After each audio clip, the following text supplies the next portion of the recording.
शिव जी के रूप में वट वृक्ष का पूजन होता है। कल्प वृक्ष है ये, क्षिप्रा नदी उज्जैन में कुंभ मेला होता है।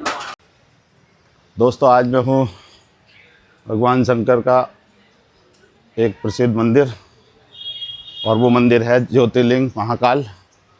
12 ज्योतिर्लिंग में एक ज्योतिर्लिंग है महाकाल। तो अभी मैं यहाँ पर दर्शन करने के लिए आया हूँ उज्जैन में, और अभी चल रहे हैं मंदिर की तरफ दर्शन करने के लिए। तो आपको दिखाता हूँ मैं मंदिर, और करते हैं दर्शन, बताता हूँ।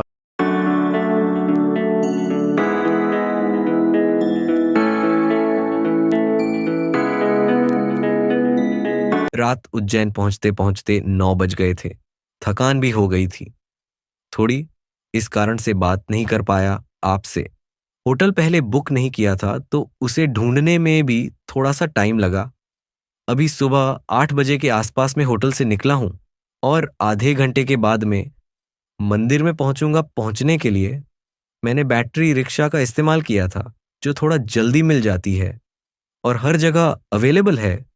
उज्जैन सिटी से मंदिर की जो डिस्टेंस है लगभग 3 किलोमीटर के आसपास है, तो आसानी से आप 15 या 20 मिनट में बैटरी रिक्शा लेकर मंदिर तक पहुंच सकते हैं। आज सोमवार का दिन है, हो सकता है कि भीड़ थोड़ी ज्यादा मिले।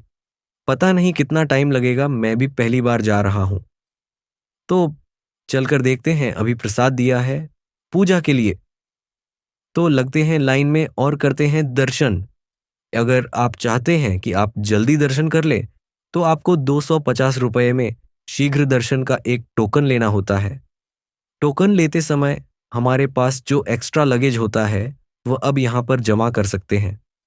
वह फ्री ऑफ कास्ट होता है, पर कभी कभी भीड़ अगर ज्यादा होती है तो यह शीघ्र दर्शन का जो काउंटर है वह बंद भी होता है। मैंने लिया है अभी टोकन 250 रुपये का, तो थोड़ा सा जल्दी नंबर आ जाएगा और चलते हैं मंदिर में। आप अभी करिए दर्शन मंदिर में, और मिलते हैं दर्शन के बाद।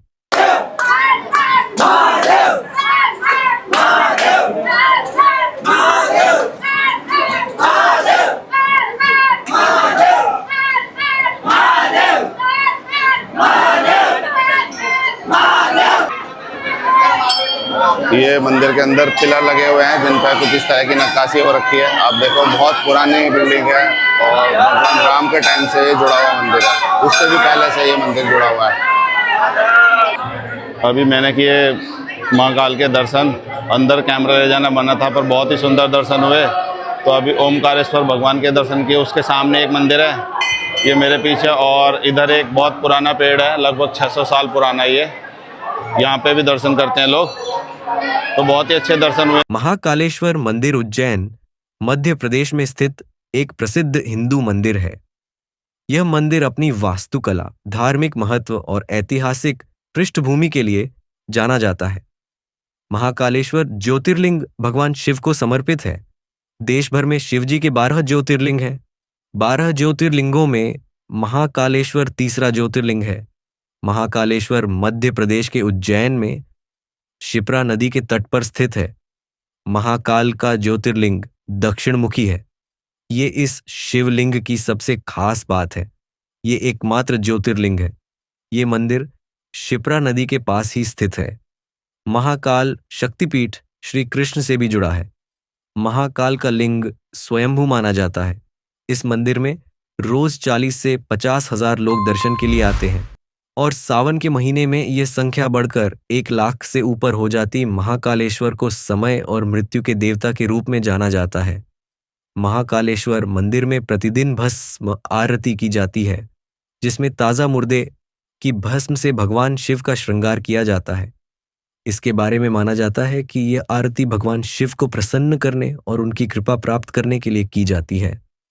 महाकाल के दर्शन करने के बाद जूना महाकाल के दर्शन भी जरूर करना चाहिए, जो महाकाल प्रांगण में ही स्थित है। यह माना जाता है कि उज्जैन में कोई भी राजा रात को नहीं ठहरता, क्योंकि ऐसा करने पर उसका राजपाट नष्ट हो जाता है या उसकी मृत्यु हो जाती है। केवल विक्रमादित्य ही ऐसे राजा थे जिन्होंने यहाँ रात बिताई। मंदिर कितना पुराना है इसकी कोई सटीक जानकारी नहीं है। महाकालेश्वर मंदिर का निर्माण 5वीं शताब्दी में हुआ था, लेकिन इसका वर्तमान स्वरूप 19वीं शताब्दी में बनाया गया था। उज्जैन में गर्मी ज्यादा होती है, तो आपको हल्के कपड़े पहनना चाहिए। आपको गर्मी कम लगेगी इस समय जो आप व्यू देख रहे हैं। वह महाकाल मंदिर का पूरा व्यू मैं आपको दिखा रहा हूं। बहुत ही सुंदर मंदिर है। अगर आप नहीं आए हैं तो एक बार मंदिर जरूर आए और स्वयं दर्शन करके महाकाल का आशीर्वाद प्राप्त करें। महाकाल के दर्शन के बाद हम बड़े गणेश जी के मंदिर में जाएंगे जो महाकाल मंदिर के बिल्कुल सामने है। अभी हमने दर्शन किए हैं महाकाल के, और महाकाल के ठीक सामने बड़े गणेश जी हैं। बड़े गणेश जी का मंदिर, तो यहाँ भी हम दर्शन करने जा रहे हैं। तो यहाँ पे दर्शन करते हैं और मैं आपको भी दर्शन कराता हूँ, फिर चलते हैं दूसरी जगह। बड़े गणेश जी का मंदिर जिसके बारे में आपको यहाँ बता रहा हूँ। इस मंदिर की सबसे खास बात यह है कि यहाँ पर स्थापित गणेश जी की मूर्ति विश्व की ऊंची प्रतिमाओं में से एक है। साथ ही यह मूर्ति सीमेंट से नहीं बल्कि मसालों से बनी है। गणपति बप्पा, यह मंदिर महाकालेश्वर मंदिर के सामने है। आकार की वजह से इन्हें बड़े गणेश जी के नाम से जाना जाता है। इस मंदिर में स्थापित प्रतिमा विश्व भर में गणेश जी की सबसे ऊंची प्रतिमाओं में से एक है। आपको यह जानकर हैरानी होगी कि बप्पा की इस मूर्ति में सीमेंट का नहीं बल्कि इसमें गुड़ और मेथी दानों का प्रयोग किया गया। महाकालेश्वर के दर्शन के बाद बड़े गणेश जी का दर्शन करना भी जरूरी होता है। बड़े गणेश जी के दर्शन के बाद मुझे बाकी मंदिरों में भी जाना था।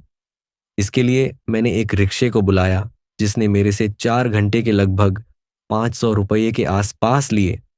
पहले मैं सांदीपनी आश्रम जा रहा हूं, तो चलते हैं सांदीपनी आश्रम देखते हैं। संदीपनी आश्रम उज्जैन मध्य प्रदेश में एक पवित्र मंदिर है जो महर्षि सांदीपनी की याद में बनाया गया है। यह वह स्थान है जहां भगवान कृष्ण, उनके मित्र सुदामा और भगवान कृष्ण के भाई बलराम को गुरु सांदीपनी ने पढ़ाया था, जिसमें भगवान कृष्ण ने पवित्र केंद्रों से सभी पवित्र जल को बुलाया ताकि गुरु सांदीपनी को पवित्र जल प्राप्त करना आसान हो। संदीपनी आश्रम का निर्माण महाभारत काल में हुआ था, जब भगवान कृष्ण ने यहाँ अपने गुरु सांदीपनी से शिक्षा प्राप्त की थी। संदीपनी आश्रम की वास्तुकला पारंपरिक हिंदू शैली में है, जिसमें एक बड़ा मंडप, एक गर्भगृह और एक विशाल सीढ़ीदार तालाब शामिल है। आश्रम में गुरु सांदीपनी की एक विशाल मूर्ति स्थापित है जो उनके ज्ञान और शिक्षा को दर्शाती है। आश्रम में भगवान कृष्ण की भी एक मूर्ति है जो उनके बाल्यावस्था को दर्शाती है। आश्रम में सुदामा की भी एक मूर्ति है जो भगवान कृष्ण के मित्र और सहपाठी थे। आश्रम में एक विशाल पुस्तकालय है जिसमें प्राचीन ग्रंथों और धार्मिक पुस्तकों का संग्रह है। संदीपनी आश्रम में दर्शन का समय सुबह 9 बजे से शाम 7 बजे तक है। महर्षि सांदीपनी को भगवान कृष्ण के शिक्षक के रूप में जाना जाता है। आश्रम में प्रवेश निःशुल्क है। उज्जैन पहुंचने के कई तरीके हैं। सबसे लोकप्रिय साधन हवाई जहाज और ट्रेन है। उज्जैन का निकटतम हवाई अड्डा देवी अहिल्या बाई होलकर हवाई अड्डा है जो शहर से लगभग 51 किलोमीटर दूर स्थित है। उज्जैन पहुंचने के लिए आप एयरपोर्ट से कैब ले सकते हैं। उज्जैन में रेलवे स्टेशन है, इसलिए ट्रेन के जरिए आप उज्जैन पहुंच सकते हैं। ये देख रहे हैं, इसका नाम संदीपनी है और यहाँ पे बलराम, कृष्ण और सुदामा जी ने बहुत पहले यहाँ पे पढ़ाई की थी। यहाँ पे जहाँ पे मैं इस समय खड़ा हूँ, यहाँ पे कृष्ण जी, सुदामा और बलराम जी ने यहाँ पे 14 विद्याएं सीखी थी। और ये मंदिर महाकालेश्वर मंदिर से लगभग 10 किलोमीटर के दूर पड़ेगा और ये पार्क है। मंदिर तो क्या है, छोटे मंदिर भी हैं और एक बहुत बड़ा उद्यान है यहाँ पे।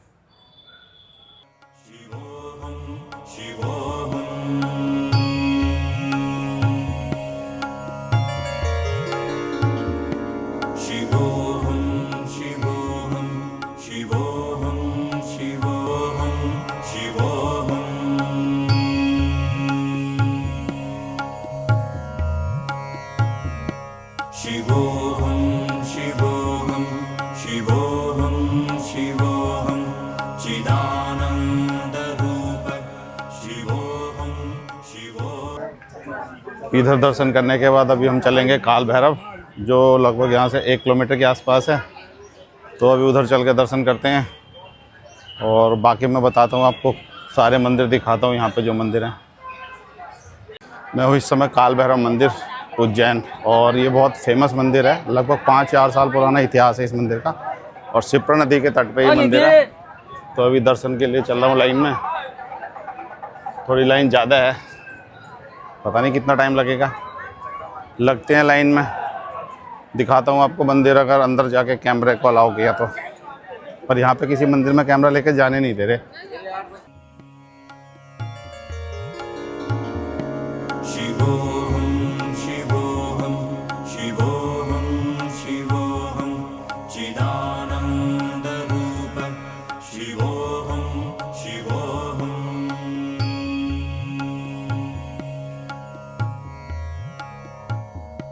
शिवोहम शिवोहम।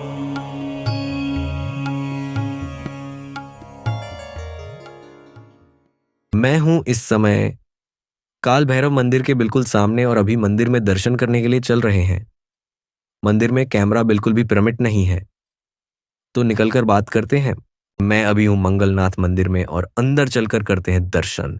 पर अगर अभी तक आपने मेरे चैनल को सब्सक्राइब नहीं किया है या आप चैनल पर नए हैं तो मेरे चैनल को सब्सक्राइब करें और लाइक करें। अगर पसंद आए तो उसको शेयर भी जरूर करें ताकि लेटेस्ट वीडियो आपको टाइम से मिल पाए। मंगलनाथ मंदिर उज्जैन मध्य प्रदेश में स्थित एक पवित्र मंदिर है जो भगवान शिव के मंगल रूप को समर्पित है। ये मंदिर क्षिप्रा नदी के किनारे स्थित है। उज्जैन नगरी को मंगल की जननी कहा जाता है।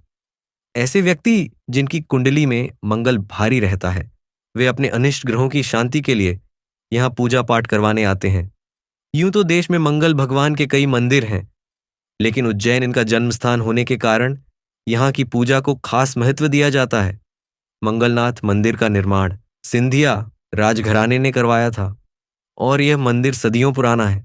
मंगलवार के दिन इस मंदिर में श्रद्धालुओं का तांता लगा रहता है और लोग मंगल दोष से मुक्ति पाने के लिए यहाँ पूजा पाठ करवाने आते हैं। मंदिर में मंगल ग्रह की शांति के लिए विशेष पूजा अर्चना की जाती है और यहाँ बाद पूजा भी की जाती है। मंगलनाथ मंदिर की वास्तुकला नागर शैली में है, जो हिंदू मंदिर वास्तुकला की एक प्रमुख शैली है। मंदिर में एक बड़ा मंडप, एक गर्भगृह और एक शिखर है। मंदिर में मंगल ग्रह की एक विशाल मूर्ति स्थापित है मंगलनाथ। मंदिर के दर्शन का समय सुबह 5 बजे से शाम 7 बजे तक है।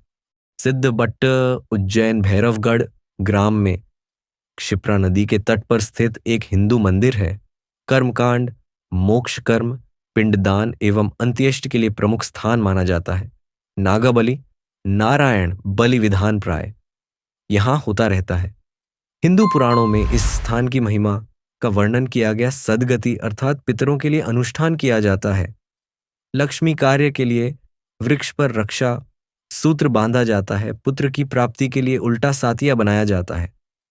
यह वृक्ष 3 प्रकार की सिद्धि देता है, इसीलिए इसे सिद्धवट कहा जाता है।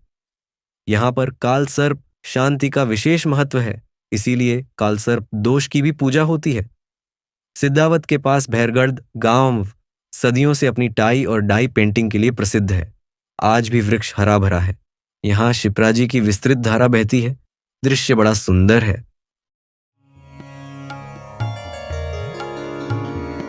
शिवोहम शिवोहम शिवोहम शिवोहम चिदानंद रूप शिवोहम शिवोहम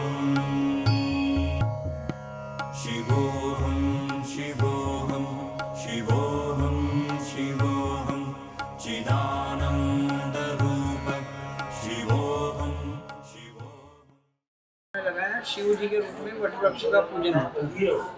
कल्प वृक्ष है ये। क्षिप्रा नदी उज्जैन में कुंभ मेला होता है। हाँ, यहाँ पर माता पिता के पिंडदान करने आते हैं। जन्म कुंडली में जिनको पितृदोष, काल सर्पदोष, मांगलिक दोष होते हैं उसका निवारण होता है। मेरे पीछे जो ये बट वृक्ष देख रहे हैं, भगवान भोलेनाथ के रूप में इसको पूजा जाता है। पार्वती माँ ने लगाया था और भगवान शंकर के रूप में इस वृक्ष को पूजा जाता है और इसी को बोलते हैं मंदिर सिद्धवट।